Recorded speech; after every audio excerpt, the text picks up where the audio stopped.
Some mysteries begin with a disappearance. Some begin with a confession.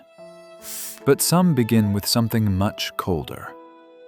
A quiet street, falling snow, and a question that refuses to go away.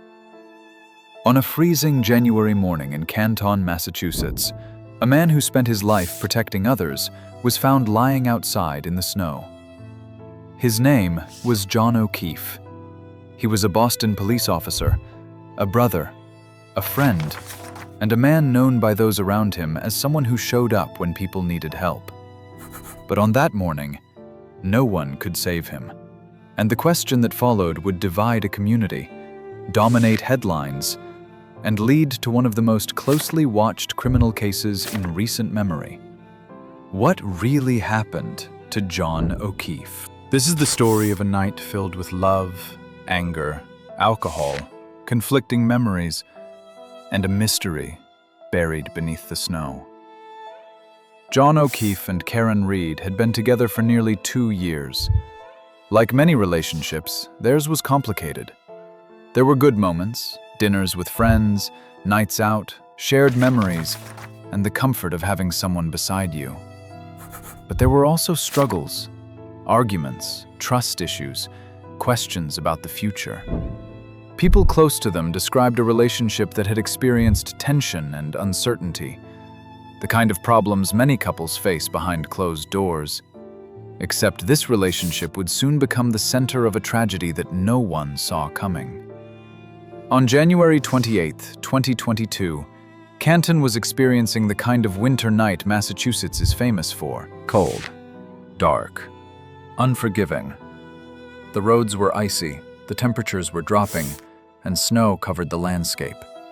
It was the type of night where most people wanted to get home, turn up the heat, and forget the weather existed. But John O'Keefe and Karen Reed were heading out. That evening, they joined friends for drinks. The group moved through the night like many people do, talking, laughing, socializing, and enjoying time together. Eventually, around midnight, the group decided to continue the evening at the home of a friend. The house belonged to Brian Albert, located in Canton. Karen and John arrived in Karen's black Lexus SUV, and somewhere between that drive, that house, and the early morning hours, the story begins to split into two very different versions. According to prosecutors, an argument happened between Karen and John inside the vehicle. They claimed the relationship had reached a breaking point that night. They argued that emotions escalated, alcohol played a role, and the situation turned dangerous. Prosecutors alleged that after John exited the vehicle near the home, Karen struck him with her SUV and left him outside in the freezing conditions. They argued that the evidence pointed toward a tragic but deliberate chain of events. A broken taillight, pieces of red plastic found near John's body, statements Karen allegedly made afterward, and messages that reflected the emotional turmoil between the couple. But that was only one side of the story. Karen Reed has always denied killing John. Her version of events was completely different. She maintained that she dropped John off alive at the party. She said he walked into the house and that she left believing everything was normal. According to Karen, when John failed to return and stopped answering his phone, she became worried. The next morning, she contacted friends. Together, they retraced the route, and then they found him. At around 6 a.m., John O'Keefe was discovered outside in the snow. The image was devastating. A police officer who spent his career helping others was now the person who needed help.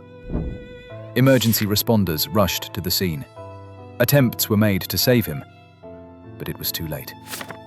The medical examiner later ruled that John died from blunt force trauma and hypothermia. The cold Massachusetts night had become part of the tragedy, and as investigators began examining what happened, Karen's own words became one of the most debated pieces of evidence. Emergency responders said Karen was heard saying, "I hit him." Prosecutors argued those words were a confession. They believed she was admitting responsibility. But the defense argued something different. They said Karen was panicked, confused, and overwhelmed by the situation. They argued that her words were not a confession, but the reaction of someone discovering a nightmare unfolding in front of her. And this became the heart of the case. What did the evidence really mean? Was Karen responsible? Was this a tragic accident? Or was something else happening that night? As investigators dug deeper, the case became increasingly complicated. Evidence was analyzed, witnesses were questioned, digital records were examined. Every detail became important. A single message, a single phone call, a single piece of evidence. In cases like this, the smallest details often become the loudest voices in the room. The courtroom battle that followed became intense. The first trial ended without a verdict after jurors could not reach a unanimous decision, resulting in a mistrial. The case returned to court for a second trial, and once again, every piece of evidence was examined under a microscope. The prosecution argued that Karen's actions caused John's death. The defense argued that she was being framed and that investigators ignored other possibilities. The courtroom became a battlefield of competing narratives. One side saw a woman responsible for leaving someone she loved to die. The other saw a woman caught inside a tragedy she did not cause. And the public became divided. Some believed Karen was guilty. Others believed she was innocent. The case became more than a legal argument. It became a conversation about evidence, trust, relationships, and how difficult it can be to uncover the truth when every person remembers a night differently. Eventually, the jury reached a decision. Karen Reed was acquitted of the more serious charges, including second-degree murder and manslaughter. However, she was convicted of the lesser charge of driving under the influence. The verdict shocked many people on both sides. For some, it represented justice. For others, it represented unanswered questions. But regardless of the verdict, one fact remained. John O'Keefe was gone. A man with a badge, a man with family, a man with friends, a man who had spent his life responding when others needed him. Now his loved ones were left searching for answers. The aftermath divided Canton. Some people believed Karen Reed had been unfairly blamed. Others believed John deserved more justice. Neighbors, friends, and strangers debated the case for years.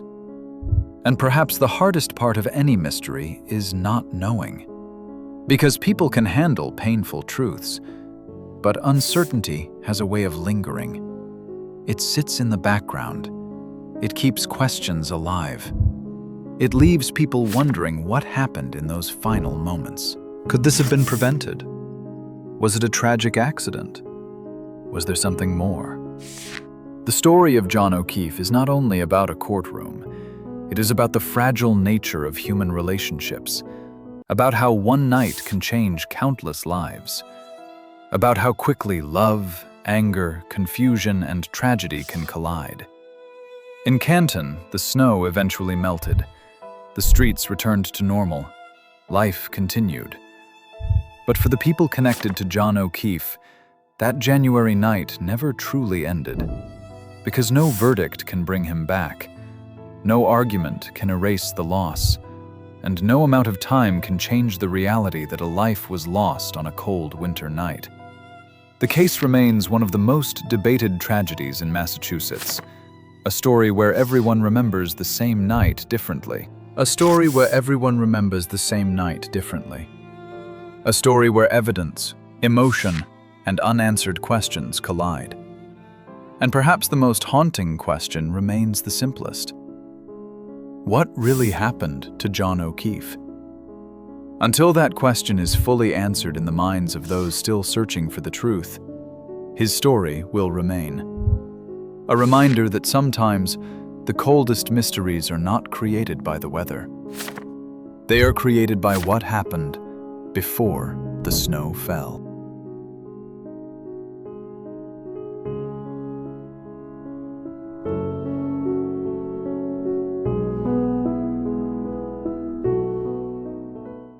That's another case closed here in the Rotten Swamp.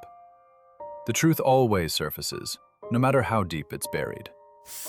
If you're hungry for more dark mysteries, hit subscribe and ring that bell.